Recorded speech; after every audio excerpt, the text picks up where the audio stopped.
Thank you for joining us around the fire.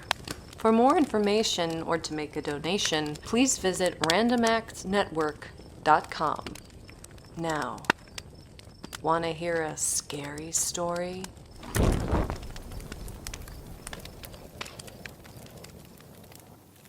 Years ago, the church obtained a shack of a building formerly used to treat victims of the Spanish flu. It was known as a cursed site, the place of many tragedies, but the Overlook Institution opened under the evil eye of the Mother Superior, Sister Margaret Martin.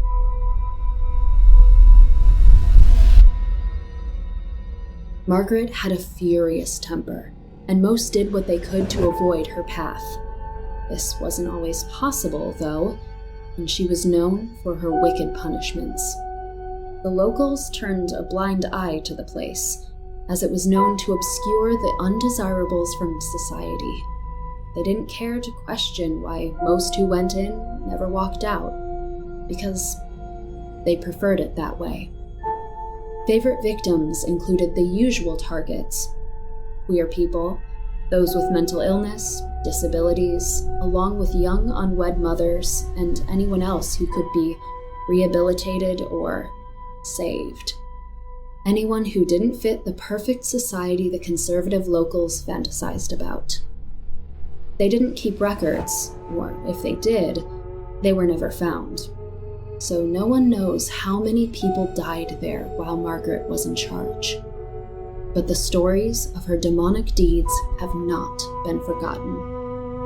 She loved sending poor souls down to the dark, disgusting basement for cleaning duty, where they'd be forced to scrub the rotting floors and walls with bare hands for hours with almost no light.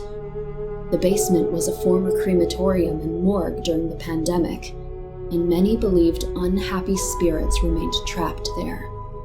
That's not to mention the snakes, roaches, and other horrors that waited in the shadows.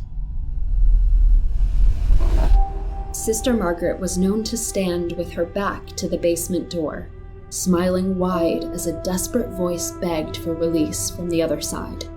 She also loved to force her victims up 5 stories to the water tower. The town had always struggled with dirty drinking water, so the local government added the tower and filter system to the property when the church expanded it.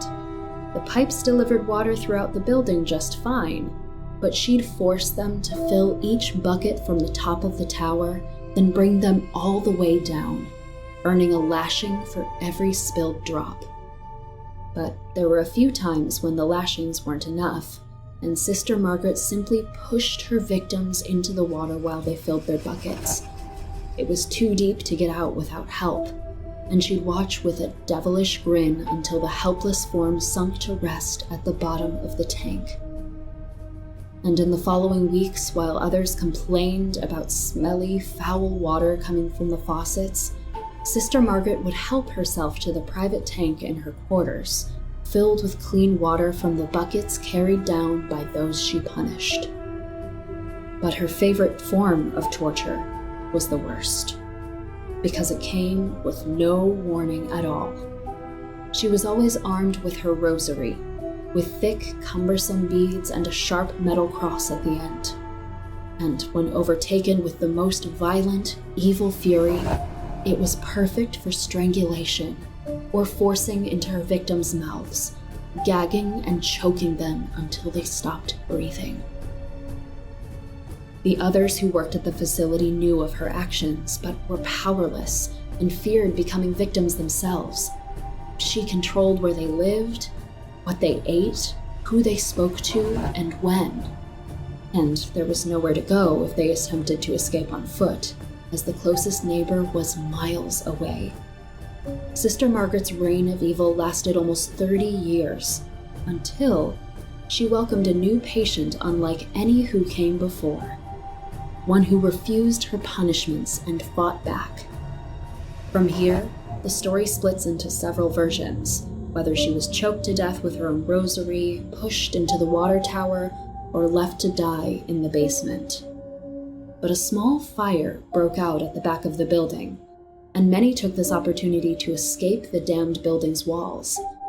When authorities arrived, they were horrified by the conditions inside, and the institution was immediately shuttered. But Sister Margaret was nowhere to be found. They searched for weeks, but never found a clue, and eventually called it off, insisting to the public that she died in the fire, and doing everything they could to downplay the rumors of poisoned water and torturous acts. In 1952, a cosmetics company converted the building into a factory, but Margaret's shadow never left. Rumors spread that she was a demon in disguise, one who remained close, ready to punish anyone who dared speak ill of her. Others insisted she was simply an evil person in a position of power, who did horrible things because nobody stopped her. Many years later, the factory had a fire of its own, and a crumbling wall revealed the mummified body of a woman. Some might be comforted to know that the DNA confirmed Sister Margaret's final resting place was within the building. Less comforting, though, is that testing revealed that she didn't die the night of the fire in 1950. Sister Margaret Martin had been murdered decades before, as early as 1923, the year the church took possession of the building.